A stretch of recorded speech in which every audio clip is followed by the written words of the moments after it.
Hey guys, welcome back to my channel, and if you're new, welcome. Today I'm just going to be doing just a really chill video. I'm going to be talking about brands I don't buy from. So if you haven't done so already, don't forget to subscribe to my channel, as well as click the notification button, which is that little bell right by the subscribe button, so you don't miss any videos from me. So I'm going to be talking about brands I don't buy from. There are many different reasons as to why I don't buy from these brands. Could be I just was never attracted to them. It could be because they just don't carry foundation for me. Things like that. So if you're interested in seeing what brands I don't purchase from, please keep on watching, and if you're not, please stop right here. It's not worth your time and effort. So let's get into the video. First brand I'm going to talk about is Tarte Cosmetics. So a few years ago, Tarte, their blushes were the most popular blushes on the internet. Like, everybody had them, everybody loved them. It was great. Now, not so much. Ever since they reformulated them, they changed the colors and they just ruined their formula. Also, their foundations are really orange. I'm not gonna lie, they're really, really orange. They don't know how to do foundation for dark skin tones, which, come on, it's 2016. You should be able to be really diverse and have your products work for people. When they don't, you don't really see people of color really buying Tarte products. Also, the formulas on their eyeshadows, they're not that good, honestly. I was in love with the Tartelette in Bloom palette, and I went back to use it a couple days ago, and honestly, now I think it sucks. I'm not gonna lie, I think it sucks. Like, the palette sucks. Like, the formulation and quality of the products has definitely tanked.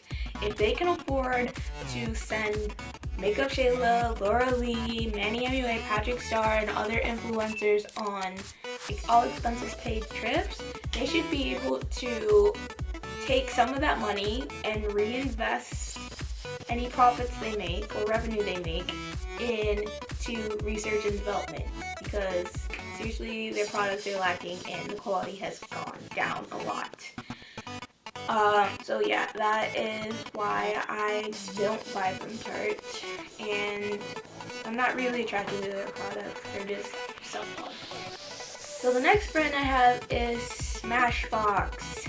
Smashbox. I mean, I do have one Smashbox product, and it's the Always On Liquid Lipstick in Chill Zone. That lipstick is awesome. So I want to get a couple more of their lipsticks, those liquid lipsticks, because the formula is just great on that. So yeah, so I definitely want to try that. But Smashbox doesn't really speak to me. I feel the packaging is very, like, just bleh. It doesn't draw me in. I'm a packaging person. I like for it to draw me in some way. And it really just doesn't draw me in. It just doesn't. Like, I know Smashbox is all about being minimalist and stuff like that, but it's not really something that I gravitate towards when I walk into Sephora. Like, I just walk right past it. But like, after I saw like the new palettes that came out with like Shay Mitchell and all those ones, I'm actually starting to get really interested in that brand, so I might start purchasing from that brand soon, like more often. But Smashbox doesn't really like reel me in. I know their products are good, they just don't speak to me. So that's really it. So yeah, that's Smashbox. So the next brand I have is Urban Decay. I do have all three Naked palettes because I bought them because of the hype. And I have the Naked Skin Concealer, which is one of my favorite concealers. I just don't really buy from Urban Decay anymore. I feel like they haven't really been that innovative that much. like they just recycled their stuff, and I'm expecting them to come out with something like super duper awesome, because it's like Urban Decay is supposed to be that edgy, colorful brand, but I feel like they just recycle their stuff over and over and over again. Like nothing really has made me excited for them in a long time. I mean, the Naked palettes are alright. Naked 3 is my favorite, but I feel like Urban Decay really needs to do something to shock people. They haven't really come out with anything in a long time that has really interested me. Next is Morphe brushes. So, Morphe brushes. A lot of people like Morphe brushes. Honestly, guys, I have the 35O palette, 35P palette, and the Foundation Warm and Foundation Cool palette. They're fine. They work fine. It's just that, honestly, they're literally just private labeled crown brushes stuff. Like, it's just private label crown brushes that they jack the price up on. They're pretty much crown brush products, and they jack their prices up. The 35O and 35P palette, they're like, I bought them because of the hype, but in reality they're not really that good, and I just bought them, like I said, because of the hype and everybody had it, and I felt like I needed to have it, blah blah blah, because of YouTube. But they're not that good. They're really not that good. Like, I would recommend, rather than spending your money in Morphe brushes, find a brand that has amazing quality, awesome pigmentation, isn't powdery. Like, I love Melt Cosmetics. They do amazing eyeshadows, so I recommend those because their formula is just out of the water and it's not powdery, super duper pigmented. Juvia's Place are also really, really good eyeshadows. I really like them. I'm actually wearing the Nubia one on my eyes today. Those are really, really good. Kat Von D, I love her eyeshadows. Those are really, really good. So I would say invest in eyeshadows that are actually worth the money rather than just spending it on a cheap palette like Morphe brushes, like those palettes. Or I would just buy directly from Crown Brush because it's cheaper. Honestly, it's a lot cheaper just to buy from Crown because they private label everything. So, yeah, that's why I don't buy from Morphe brushes. Next, we have Too Faced. I have a big issue with Too Faced. I do have the chocolate bar and the semi-sweet chocolate bar palettes. And I have tried the Born This Way concealer. And honestly, Too Faced, number one, they recycle each eyeshadow every single time. All their eyeshadows look the same. They never do anything innovative. It's just recycle, recycle, recycle, recycle, recycle. Number two, the Born This Way concealer and foundation shade. It's maybe like good from like the very fairest to like the middle shade, but then after the middle shade, and like the middle shade and darker, it's just horrible. Like, they can't do foundations for dark skin at all. They're orange. They are literally orange. And like, these are real. Like, I thought that Too Faced would have been very inclusive now and be super duper diverse, but apparently not. And they extended the shade range, which you think, oh yeah, I should find my foundation shade. But no, it's literally like orange, like Cheetos orange, all their dark shades, and I didn't like that. And the foundation formula with Too Faced sucks. It sucks. Like, the foundations don't stay that well. Like, they honestly suck. The blushes don't really work that well either, and I feel like Too Faced needs to do a rehaul of everything and fix so many different things and put more into research and development rather than just pushing like palettes that look the same out more and more and more. And I have had people ask me if I would talk about the Peach palette. I'm not buying the peach palette. No, because it literally looks like all their other palettes, and I'm not spending $50 just to talk about a palette that literally looks the same like the chocolate bar, semi-sweet bar, bonbons, chocolate chip, and white chocolate chip palettes. Like, they all look the same, and I'm not spending any more money. And I feel like now looking back, I should not have bought the Too Faced palettes because honestly, they're not that good. So that's why I don't buy from Too Faced. Who else? So the next brand I just don't buy from is Colourpop. So Colourpop started maybe about 2.5, 3 years ago, and when they did their products were amazing. Amazing.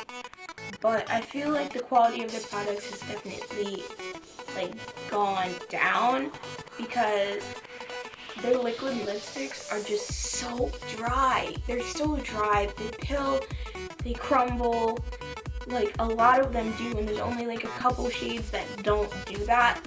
And it's really sad because I had Colourpop eyeshadows, but like within like 2 months, and I like used them a couple times, like they completely